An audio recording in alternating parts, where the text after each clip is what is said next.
Avant de prier, prenons un instant pour écouter la parole de Dieu. Car la prière, mes amis, n'est pas un simple ajout facultatif à nos vies. Ce n'est pas une note de bas de page dans la vie chrétienne.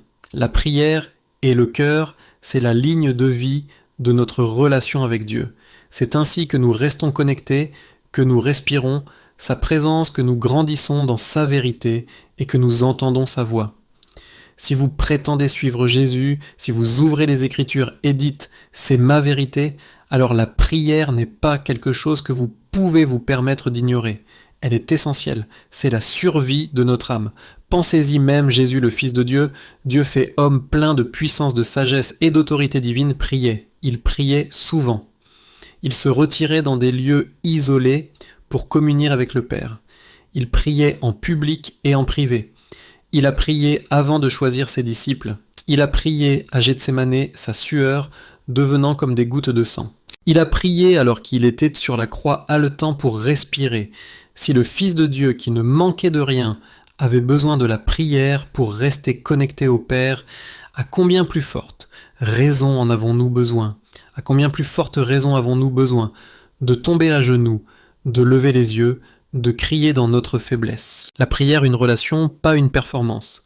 La vérité, c'est que la prière ne consiste pas seulement à demander à Dieu de résoudre nos problèmes. Il ne s'agit pas uniquement de calmer nos angoisses. Il s'agit de rester enraciné, de rester fort, de rester proche de celui qui nous a créés.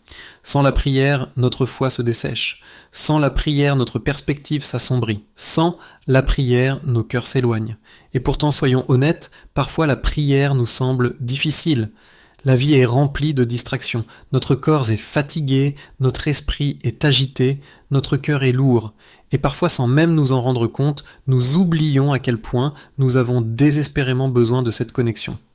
Mais même dans ces moments, la prière vaut la peine qu'on se batte pour elle. Même lorsque nos mots semblent faibles, même lorsque le silence semble plus honnête que la parole Dieu nous accueille, l'Esprit lui-même intercède pour nous. Romains 8, 26 dit « De même aussi l'Esprit nous aide dans notre faiblesse, car nous ne savons pas ce qu'il convient de demander dans nos prières, mais l'Esprit lui-même intercède pour nous par des soupirs que les mots ne peuvent exprimer. » Quelle vérité incroyable! Lorsque vous vous agenouillez sans mots, lorsque votre cœur est trop brisé, lorsque vos pensées sont dispersées et votre âme fatiguée, le Saint-Esprit lui-même porte vos soupirs et les transforme en prières. L'invitation à une prière authentique. Aujourd'hui, je veux vous parler non pas seulement à ceux qui se sentent forts et pleins de foi, mais surtout à ceux qui se sentent fatigués, spirituellement secs, à ceux qui murmurent « Seigneur, je veux prier, mais je ne sais plus comment ». Vous n'avez pas besoin d'apporter des mots parfaits, vous n'avez pas besoin d'une musique appropriée ou d'un cadre idéal. Ce dont vous avez besoin, c'est de l'Esprit de Dieu. C'est lui qui insuffle la vie à vos prières. C'est lui qui fait monter vos mots comme de l'encens devant le trône. Jésus lui-même nous a donné un enseignement en Matthieu 6, 7. Il a dit « Quand vous priez, ne multipliez pas de vaines paroles comme les païens qui s'imaginent qu'à force de paroles, ils seront exaucés. » La prière n'est pas une performance. Il ne s'agit pas d'éloquence. Il ne s'agit pas d'avoir le bon vocabulaire. Il s'agit d'être vrai avec votre Père. Il s'agit d'humilité, d'abandon, d'amour de relation. Et cela signifie que la prière ne se limite pas à un certain moment de la journée. Elle n'est pas réservée au dimanche matin ou au moment de crise.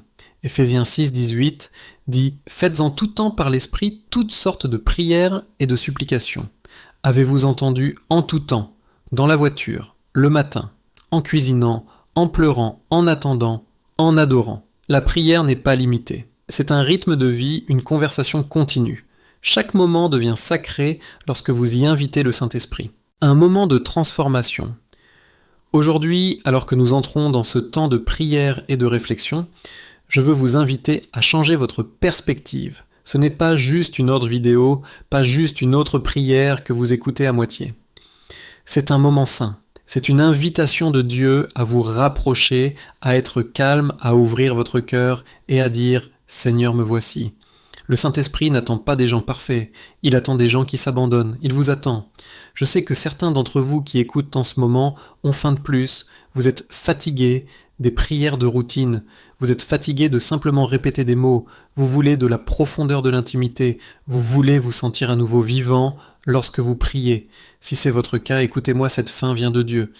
Ce désir, c'est l'esprit qui vous stimule. Ce n'est pas quelque chose à ignorer, c'est quelque chose à quoi il faut répondre. Peut-être que vous traversez une période de douleur et que la prière vous semble être votre seule bouée de sauvetage. Peut-être que vous êtes dans une période de bénédiction, mais que vous sentez qu'il doit y avoir plus. Où que vous soyez, Dieu vous invite à aller plus loin. Pas dans plus de bruit, mais dans plus de sa présence. Pas dans plus de performance, mais dans plus d'intimité. Pas dans plus d'efforts, mais dans plus d'abandon. L'appel à l'honnêteté et à la foi. Alors avant de prier ensemble, je vous demande de faire quelque chose, mettez une pause. Respirez, déposez vos soucis, vos distractions, vos listes de choses à faire. Mettez de côté le poids d'hier et la peur de demain. Juste ici, juste maintenant, c'est votre moment avec Dieu. Vous n'êtes pas seul, vous n'êtes pas oublié, vous êtes aimé au-delà de toute mesure. Et l'Esprit de Dieu intercède déjà pour vous, préparant déjà votre cœur à s'approcher. Dans un instant, nous prierons ensemble. Mais avant cela, laissez cette vérité s'installer au plus profond de votre âme. La prière ne concerne pas la force de vos mots, mais la posture de votre cœur. La prière n'est pas de tout dire parfaitement, mais d'apporter tout ce que vous êtes. Il s'agit d'honnêteté, d'amour et de foi. Alors venez tel que vous êtes, venez avec votre joie, venez avec vos larmes, venez avec vos victoires, venez avec vos échecs, venez avec votre foi, venez avec vos doutes. Dieu ne demande pas la perfection, il demande votre présence. Et lorsque vous venez, le Saint-Esprit vous rejoindra, il vous aidera, il vous enseignera, il vous fortifiera. C'est là que nous commençons, non pas avec des prières polies, non pas avec des phrases répétées, mais avec des mains ouvertes et un cœur ouvert. C'est votre invitation à une communion plus profonde avec le Dieu vivant. La transformation par la prière. Alors que nous nous engageons dans ce moment, je veux que vous ressentiez vraiment le poids et la beauté de la prière. Pensez-y non pas comme une corvée ou un rituel, mais comme une conversation avec le Créateur de l'univers, celui qui vous connaît intimement, celui qui connaît chaque secret de votre cœur. La prière est plus que des mots, c'est une connexion. C'est une relation, c'est respirer. Sa présence est le laisser respirer en vous. Parfois quand la vie semble lourde, nous pensons que nous devons porter nos fardeaux seuls. Nous nous disons « je dois être fort, je dois trouver une solution, je dois gérer cette douleur tout seul ». Mais voici la vérité. Dieu n'a jamais voulu que nous marchions seuls. Il nous a donné la prière comme une bouée de sauvetage. Et ce qui est beau, c'est qu'il n'attend pas que nous ayons les mots parfaits. Il n'attend pas que nous nous sentions dignes. Romains 15 nous rappelle que l'Esprit intervient lorsque nous ne trouvons pas les mots, lorsque nous sommes submergés, lorsque nos cœurs se sentent vides, lorsque la douleur, la peur ou la confusion nous paralyse. L'Esprit intercède en notre nom. C'est un pouvoir au-delà de la compréhension. C'est une grâce au-delà de toute mesure. C'est une intimité au-delà de ce que notre esprit peut pleinement saisir. La prière est action. Pensez à votre vie un instant. Y a-t-il des situations qui semblent impossibles, des relations qui semblent brisées, des défis de santé, des difficultés financières, des périodes de sécheresse spirituelle? L'Esprit est prêt à entrer dans ces espaces avec vous. Quand vous vous sentez incapable de prier, il intervient. Quand vos mots vous manquent, il traduit les gémissements de votre cœur en pétitions qui touchent le cœur de Dieu. Il n'y a rien de trop petit, rien de trop grand, rien de trop caché pour son attention. Maintenant, je sais que certains d'entre vous pensent « mais ma vie de prière est sèche, je ne sais pas quoi dire, j'ai essayé et j'ai l'impression que rien ne change ». Je veux vous dire quelque chose, ce sentiment est normal, cela nous arrive à tous, même les psalmistes l'ont ressenti. David a crié « Mon âme est affligée de tristesse, fortifie-moi selon ta parole ». Psaume 119, 28. Et dans sa fatigue, il a trouvé Dieu. Dans sa faiblesse, il a trouvé la force. Dans son silence, il a trouvé sa présence. La prière n'est pas une performance, c'est la persévérance. Il s'agit de se présenter même quand vous ne ressentez rien, car Dieu est déjà à l'œuvre d'une manière que vous ne pouvez pas voir. Priez avec d'autres et pour les autres. Je veux également vous rappeler que la prière est relationnelle. Il s'agit de communion, pas d'une liste de courses. Lorsque nous prions uniquement pour nous-mêmes, nous manquons la moitié de la bénédiction. Dieu nous appelle à prier pour les autres, à intercéder, à bénir, à porter leur fardeau. Et quand nous le faisons, nos cœurs changent. Nous devenons plus compatissants, plus empathiques, plus alignés avec ses desseins. Pensez à la première église dans les Actes, priant ensemble, intercédant pour ceux qui en avaient besoin, agissant avec audace dans la foi. Cette même puissance est disponible pour nous aujourd'hui. L'invitation à une communion directe. Je veux nous conduire maintenant dans un temps de communion directe. Vous n'avez pas besoin d'éloquence. Vous n'avez pas besoin de connaître tous les bons mots. Ouvrez simplement votre cœur et invitez le Saint-Esprit à entrer. Laissez-le insuffler la vie à vos prières. Pendant que nous prions, imaginez vos mots monter vers le ciel comme de l'encens. Imaginez l'Esprit transformant vos gémissements en pétitions, vos soupirs en chants. Imaginez chaque souci porté à Dieu, chaque espoir élevé, chaque peur remplacée par sa paix. Prière, cher Père Céleste, je te confie chaque âme qui écoute en ce moment, chaque cœur qui aspire à se connecter à toi, chaque esprit qui se sent fatigué, sec ou distant.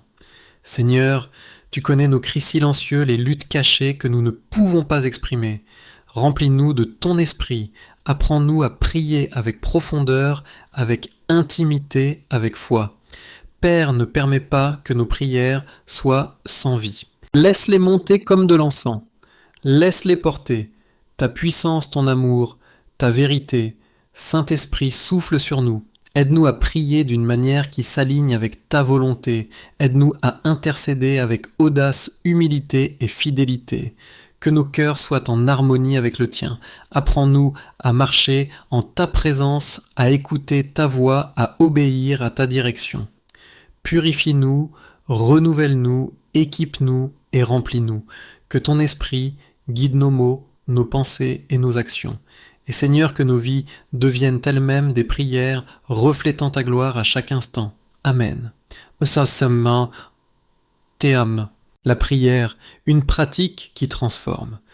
La prière n'est pas seulement une pratique, c'est une transformation. Plus nous prions, plus nos cœurs changent. Plus nous intercédons, plus nous grandissons en empathie. Plus nous invitons l'esprit, plus nous sommes équipés. La vie aura toujours des défis, des épreuves, des moments de doute et de tristesse. Mais la prière nous ancre. La prière nous connecte. La prière nous rappelle qui nous sommes et à qui nous appartenons. Pensez au rythme de votre journée. Même dans les tâches ordinaires, faire la vaisselle, conduire, plier le linge, vous pouvez avoir une conversation avec Dieu. Chaque moment est sacré lorsqu'il est invité à la communion. Chaque soupir, chaque pensée, chaque intention peut être élevée. C'est la beauté d'une vie vécue dans l'esprit, une vie saturée de prière. Je vous encourage maintenant à ne pas attendre un moment parfait.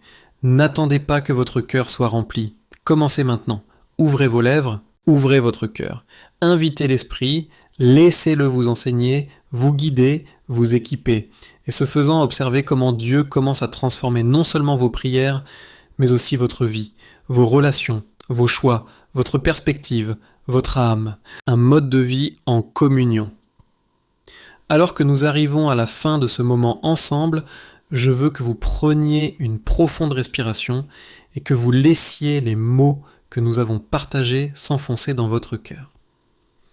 La prière ne consiste pas seulement à parler dans le vide, il s'agit d'aligner votre vie sur le cœur de Dieu, d'inviter sa présence à façonner vos pensées, vos choix, vos actions et votre être même. Il s'agit d'apprendre à vivre chaque jour avec intention enracinée dans l'amour guidé par la sagesse et rempli de foi. La prière est un acte de foi et de persévérance. L'une des vérités les plus pratiques que nous pouvons tirer de la prière est qu'elle nous enseigne la patience. Souvent nous prions et voulons des résultats instantanés. Nous voulons des solutions immédiates. Mais Dieu agit selon son calendrier, pas le nôtre. Lorsque nous nous engageons dans la prière, nous nous engageons à faire confiance. Nous nous engageons à la patience. Nous nous engageons à l'espoir. Et dans cette attente, quelque chose de remarquable se produit, nos cœurs sont affinés, notre foi s'approfondit et notre perspective s'élargit. La vie ne se résume pas au résultat, elle concerne la transformation qui s'opère en nous lorsque nous le cherchons. La prière nous rappelle également le pouvoir de la connexion, non seulement avec Dieu, mais avec les autres. Lorsque nous prions pour nous-mêmes, nous sommes appelés à prier pour ceux qui nous entourent, notre famille, nos amis, notre communauté et même le monde. La prière d'intercession nous enseigne l'empathie, la compassion et un amour qui est actif plutôt que passif. Lorsque nous élevons les autres dans la prière, nos cœurs s'élargissent, nous commençons à voir au-delà de nos propres besoins, de nos propres luttes, et nous commençons à incarner l'amour du Christ de manière concrète. La prière nous façonne en personnes qui se soucient profondément, agissent de manière désintéressée et marchent humblement. Une vie guidée par l'Esprit, une vie ancrée dans la prière est une vie riche, en paix, en but et en puissance. C'est une vie qui reflète l'amour de Dieu, c'est une vie qui reste ferme dans les épreuves, c'est une vie qui laisse un impact durable sur les gens et le monde qui vous entoure.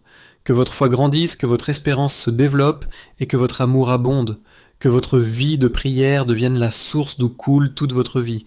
Puissiez-vous marcher dans l'esprit, que vos paroles, vos pensées et vos actions reflètent la présence de Dieu, que votre cœur soit rempli de courage, de compassion et de foi, que chaque pas que vous faites soit guidé par sa sagesse, chaque décision alignée sur sa vérité et chaque jour marqué par la joie de sa présence. Et que la paix de Dieu qui surpasse toute compréhension garde votre cœur et votre esprit en Jésus-Christ, alors que vous vivez une vie pleinement abandonnée, pleinement vivante, pleinement sienne.